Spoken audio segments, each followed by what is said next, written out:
Semi-truck accidents are different than car accidents and in many instances are much more complex. Semi-trucks are typically a commercial insurance policy, which is different than an auto insurance policy.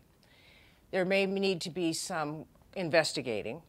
For example, a personal injury attorney is first going to put the trucker and the trucker's company on notice that we need them to preserve the evidence. Was there an onboard video? What are the maintenance records of that truck? What are the driver's hours of sleep? Particularly when we have complex injuries, you need a personal injury attorney to protect your rights. We don't get paid unless you get paid, and we're available 24/7.